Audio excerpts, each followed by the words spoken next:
Fed puts one out every year, and other organizations. It has this thing in here, something awareness day, and you just like, huh, I didn't know that. I think there's even a hot dog. The hot dog day or hot dog awareness.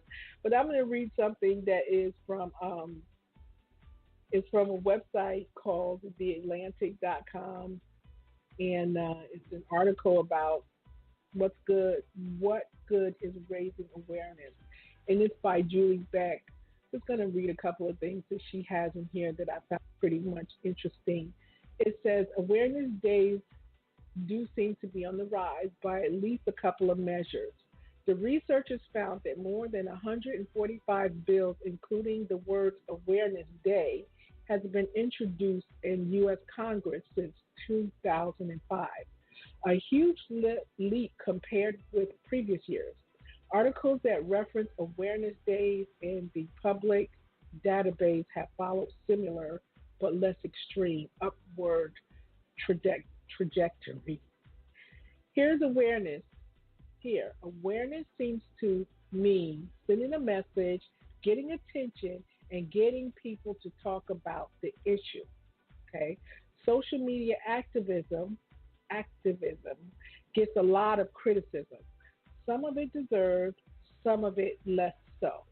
There's even a somewhat pejorative term for it called slacktivism. On one hand, it is an easy way to reach a lot of people, and it often amplifies the voices of the marginalized. On the other hand, changing your profile picture for Awareness Day, some people do that. In this one, she's specifically referring to Autism Awareness Day, might just be the smallest possible unit of support for the cause. So even if you don't do anything else but change your profile for that day, you're supporting the cause in some small way. If not backed up by money or deeds, it's more than lip service. But lip service is nothing. Even if enough people do it, it could help shift the cultural norms about uh, just like it did in Scientific American about people supporting marriage equality and making equal signs their profile or pictures. Okay, you do see that a lot. Based on everything we know about our brains and their baffling strong desires to fit in the crowd, the best way to convince people that they should care about an issue and get involved in it is advocacy.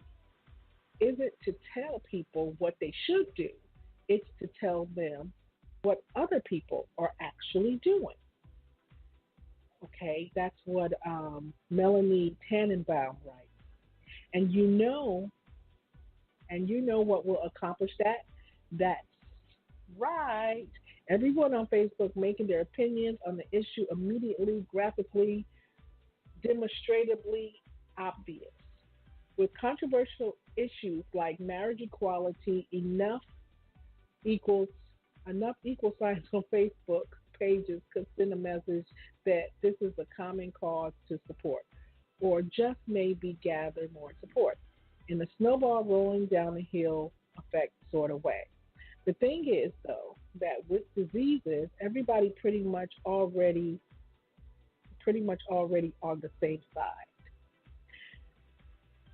There are no pro-cancer people who need convincing to come around.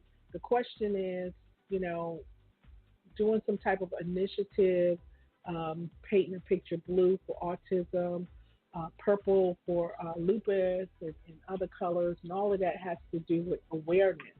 So it's more about getting the message out to people what that they're not aware of. And one of them about discoid lupus, a lot of people are not aware of discoid lupus. Lupus has grown, the disease have grown, and it's not a good thing. And when I'm out with my daughter, I've seen the reaction. I've seen the looks. I've seen people ask her, what's wrong with her, little kids staring and stuff, and they don't know. Sometimes when she tells people what she has, they have actually bring out their cell phone and Google discoid lupus because they really don't know what it is. They really don't know what it is. So Awareness Month is just about getting the message to people about what it is that you want to convey. Mine, mine is anxiety. Anxiety to me is like a choking. It's like more like a choking feeling that just consumes your whole body, and you have to find a way to get hold of it. I was reading this book called Killing Anxiety by Stephen Davey. Some of you may be familiar with his teaching. Um, and he talks about kind of like the it's a serpent, he calls it, of anxiety. And this is how he describes it. He says, according to my encyclopedia, the anaconda happens to be one of the largest snakes in the entire world. He's comparing it to an anaconda, but that's pretty bad. But I can see what he's talking about, the way an anaconda would just kind of choke you in its mouth, or however he does it. But he says, according to an encyclopedia, the anaconda happens to be one of the largest snakes in the entire world. A mature anaconda, a mature anaconda, how do you say that? Is it mature or mature? Can reach lengths of more than 30 feet and weigh up to 300 pounds or more. If you're in danger of being swallowed by an anaconda, which, by the way, feeds on young crocodiles, pigs, here are the 10 points to remember. So if you're ever out in there, this is what anxiety feels like. If you don't have it, you want to know kind of what it feels like. This is a good comparison. It says 10 points to remember if you're ever swallowed by anaconda. Point 1, do not attempt to run away. The snake is faster than you are. Point 2, immediately lie flat on the ground. Put your arms tight against your side, your legs tight against one another. Point 3 is tuck your chin in. Point 4, lie still as the snake nudges you and climbs over your body. He's measuring you. Point 5, after the snake has examined you, it will begin to swallow, beginning at your feet. Lie still and permit the snake to swallow your feet and ankles. Point 6, keep in mind this will take a long time. Point 7, do not panic. Okay, how do you not panic? I would probably have passed out. Wouldn't even remember what I needed to do to get out of there because I'd be passed out. Point 8, when the snake has swallowed you to your knees, slowly reach down with your knife and gently, I guess you're supposed to have a knife, with your knife and gently slide it into the side of the snake's mouth. Then quickly rip upwards, cutting the snake's head and ending its life. Point 9, be sure you have your knife. Point 10, keep your knife sharp. Now he's comparing that to an anxiety. That's why anxiety is not good. Okay, what can consume you probably isn't going to be an anaconda, but something just as capable of swallowing your whole sense of joy, your courage, your trust. It's a deadly weapon called anxiety. Okay, the truth is, it's faster than you are. It can catch up with you at just about any time, day or night. It can slither around your heart, your mind, measure you up and down, and simply interested in nibbling you here and there. It wants to swallow you whole. It isn't any surprise that the Lord dealt with this in his famous sermon on the Mount. He spent more verses on the subject than anything. Matthew dealt with it. Peter dealt with it. Christ says, do not be consumed by worry. Look at the birds in the air. If your heavenly Father can take care of them, what makes us think that he can't take care of us? Okay, for the Christian, an anxiety. I thank God for mercy and grace because I 45. Mm. Christians, every Christian, young and old, is at risk. Christians are not immune from anxiety because they've been eternally vaccinated by saving grace. More than ever, you have to be alert to the slithering danger of anxiety. And let me be as brutally honest as Jesus Christ was when he ended his sermon on the sermon point on worry by saying that every single day is filled with trouble. Oof. You will never master this serpent. You will never outlive it. You will never be able to outrun it. It comes after you every day, some days more relentlessly than others. You can't tame it. You have to kill it over and over again. When you think it's gone for good, it comes back. Worry is like a weed in my yard. And guess what? They're back. See, my anxiety is not really just worry. It's things. It's fear. It's like I live in a place surrounded by water, and I got a fear of bridges and tunnels. It's crazy, but I do.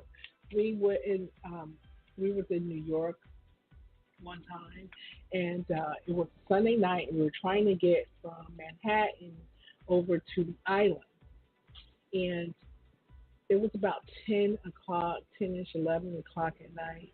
So we go over the first bridge. The bridge is packed. It's like, rubberneckers, just back to back, back to back. And this is a Sunday night at 10, 11 o'clock at night. It was really, really bad. And I don't like being stuck on a bridge. Do not like being stuck on a bridge with backed up traffic. So right there, my anxiety decided it was going to kick in. Man, my heart started palpitating.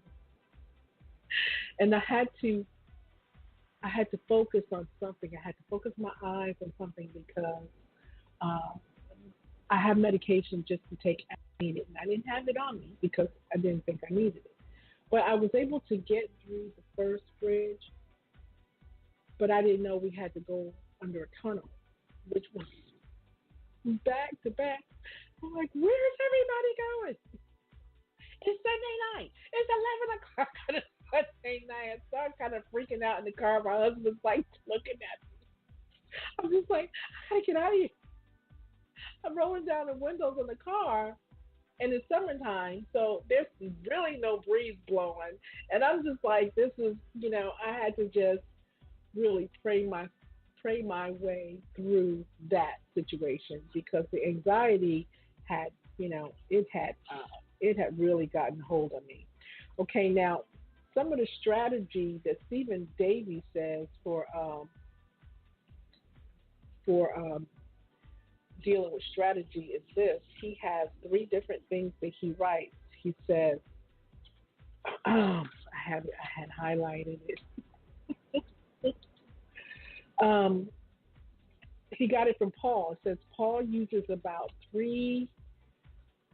He used about three words for prayer, about prayer and anxiety, and gives one important condition to overcoming worry. Make all your prayers, supplication, and requests within the attitude of thanksgiving. Um, so you have to. The first word is prayer. Okay.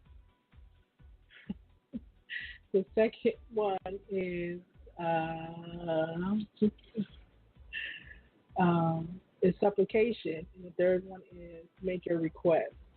Let your request be made known to God, and just you have to pray on it. Because if I didn't pray on it, I would be on serious anxiety medications, and I wouldn't be able to get off of them. Them things are horrible. You kidding me?